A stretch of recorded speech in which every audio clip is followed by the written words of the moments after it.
Bom dia, gente. Gente, hoje eu tinha previsto começar o dia com um vídeo diferente, mas diante do que eu vi ontem, eu resolvi vir aqui fazer uma análise como jornalista da matéria que o Jornal Nacional colocou no ar. Ontem, nós, povo, fomos diretamente atacados pela imprensa, como eu nunca tinha visto antes. Se a gente sempre foi atacado de forma sutil, com uma ideia oculta numa manchete ou através da opinião enviesada de um comentarista, ontem foi diferente. Foi um tapa muito forte dado na cara do povo pela Rede Globo. Eu vi apresentadores de televisão renomados falando de forma afetada na bancada do principal jornal da TV brasileira contra o povo, colocando a gente no patamar de criminosos, coisas que eu não vi nem quando os bolsonaristas foram para Brasília pedir golpe, nem nas manifestações antidemocráticas de Bolsonaro durante anos, nem no 7 de setembro, em que ele ofendeu um ministro do Supremo. Na matéria de ontem, uma jornalista séria, que eu sempre admirei, Azuleide Silva, colocou um tom de imensa gravidade na reação do povo contra a atuação do Congresso Nacional. A sensação de que assistia era de que, sendo um dos que estão brigando justamente por justiça tributária, estivesse sendo procurado pela justiça. É assim que eu me senti. Ficou escancarado no tom, nas entrevistas, nas falas, em tudo, em cada elemento, ficou escancarado que a imprensa brasileira nunca esteve do nosso lado. Essa matéria serviu para mostrar definitivamente para quem ainda não tinha percebido que eles têm lado e não é o nosso, não é o do povo. E eu lamento muito pelos jornalistas, que é gente do povo, que teve que participar da produção dessa matéria. Eu tenho pena de quem discordava do tom dado a ela e precisou ajudar a fazer a matéria.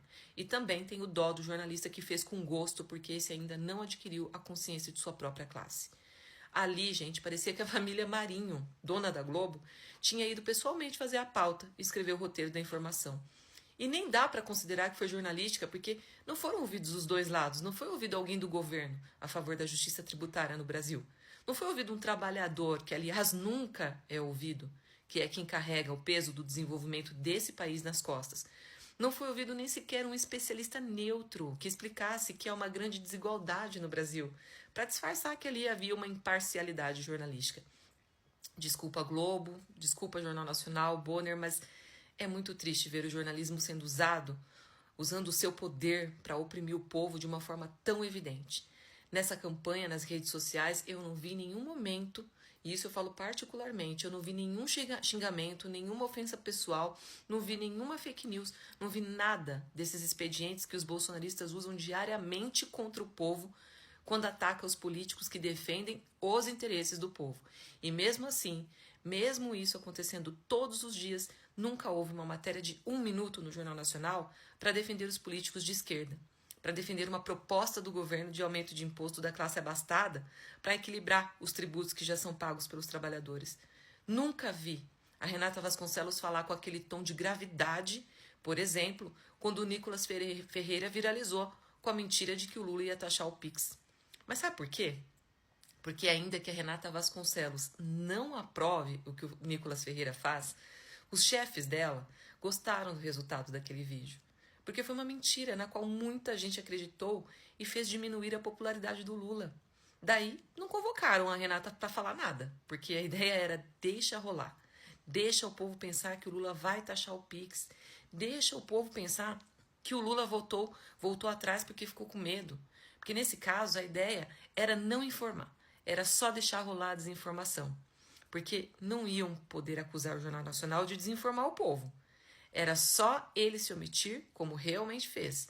Era só não corrigir a mentira do Nicolas Ferreira e o resultado chegaria para eles de mão beijada. O enfraquecimento do Lula com menos apoio popular nas pesquisas. Mas ontem, gente, foi um ataque da imprensa. Um ataque forte, direto, cínico demais. Foi dizer que a gente, nós, povo, somos quem ataca covardemente a pobre elite desse país. Os amáveis deputados da direita. Foi nos colocar no patamar de criminosos. A mensagem que estava por trás daquela matéria era: o povo é criminoso quando luta por seus próprios direitos. Ontem, na matéria de todos os ricos deste país, eles entrevistaram um específico, o Armínio Fraga, que vive gritando aos 7 ventos que, para salvar a economia do país, o governo deveria congelar o valor do salário mínimo por 6 anos. Na matéria do Jornal Nacional, o cara defendeu que o governo não aumente o IOF, demonstrando que os ricos tiveram clara influência sobre os deputados que votaram contra o aumento do IOF. E ainda teve a coragem de dizer que o aumento desse imposto atinge os pobres. Sim, o cara que defende o congelamento do salário mínimo disse isso. E mais, na matéria do Jornal Nacional, reproduziram um vídeo do senhor Hugo Mota, que ele publicou nas redes sociais esses dias, se autodefendendo. E aí sim, atacando o governo Lula, dizendo que o Lula não governa para todos. Mas aí no Jornal Nacional não é ataque, sabe? Aí a Globo entende como justo dizer frases que mentem sobre o governo, que mentem e que ofendem. Aí pode. Na matéria de ontem, o Jornal Nacional teve a capacidade de entrevistar Rogério Marinho, um dos senadores bolsonaristas mais rasteiros, mais mentirosos, que mais defendem a anistia para criminosos do 8 de janeiro. Eu diria que ele é uma grande vergonha que o Senado tem hoje em seus quadros. E as ofensas na matéria contra o Lula vieram baixas e livres, com abertura total em rede nacional. E aproveitaram para usar a esquerda também contra ela mesma. Na matéria leram 2 posts, um escrito pela Gleice Hoffmann e outro pelo José Guimarães, que pediram para as pessoas não extrapolarem nas redes contra o Congresso, para não xingarem, não ofenderem, coisa que eu particularmente não vi nesses dias. E se tiver acontecido, deve ter sido muito pontual. E para completar, foram mais de 6 minutos de matéria no Jornal Nacional para deixarem no ar a impressão, sem provas, de que o governo Lula estaria pagando criminosos para viralizarem críticas ao Congresso. Coisa que, aliás, sabemos muito bem quem é especialista em fazer, né? A direita, os bolsonaristas, que criaram até um gabinete para isso, com a ajuda do filho do Bolsonaro, o Carlos Bolsonaro. Só que eu, por exemplo, estou aqui indignada com o que está acontecendo como uma mera cidadã brasileira, livre e disposta a lutar. E ninguém me pagou para isso. E se alguém tentasse me pagar, eu teria nojo. Porque eu não coloquei a minha dignidade à venda, meus direitos à venda. Se eu falo aqui para vocês é porque eu tenho consciência de classe, responsabilidade e coragem para lutar. Quero juntar outros brasileiros a mim, porque cansei de ver a extrema-direita e a direita agir contra todos nós. E a gente nunca teve uma matéria de 30 segundos no Jornal Nacional que viesse nos defender. Aí sim, dessa manipulação que a direita faz. E nunca vamos, né? Porque o resultado é sempre o esperado pelos patrocinadores da Globo. O povo contra o próprio povo. Enfim, críticas não são ataques. Metáforas, ironias, inteligência artificial que diz que é inteligência artificial não é o mesmo que criar mentiras e viralizar, como faz Nicolas Ferreira, por exemplo.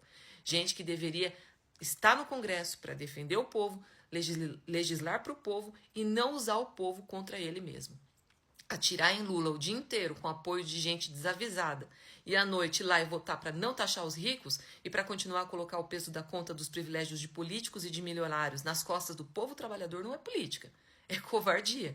E que fique claro, esse vídeo não é um ataque, esse vídeo é a prova de que o povo está finalmente despertando, de que está aprendendo a usar as redes sociais a seu favor, coisa que a imprensa vivia dizendo que a esquerda não sabia fazer. Se sabia ou não, agora quem está aprendendo somos nós, o povo. Desimportando se até ontem éramos de esquerda ou de direita. O povo só tem um lado, que é o próprio povo. E o povo vai se unir, sim, a quem luta de verdade por ele. E se quem luta pelo povo for a esquerda, vamos sim nos unir à esquerda então. Não adianta vídeo de bolsonarista atacando Lula com coisinha de aborto, patriotismo, família tradicional, viagem da Janja. O povo quer deputado e senador que vota a favor dele, porque foi o povo que colocou eles no poder.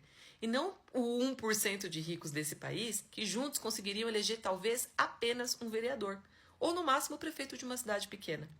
Então, como jornalista, eu fiquei muito triste com a matéria de ontem no Jornal Nacional, porque jornalismo de verdade não se presta a isso. Aquilo é atitude de jornalismo paralelo, digno de veículo sem credibilidade, sabe? Essas revistas, esses blogs cheios de clickbaits que surgem todo dia na internet. Mas, ao mesmo tempo, eu também fiquei muito feliz como cidadã, porque eu acho que o povo brasileiro está saindo dessas caixas onde colocaram ele. E porque a matéria de ontem do Jornal Nacional é só um sintoma.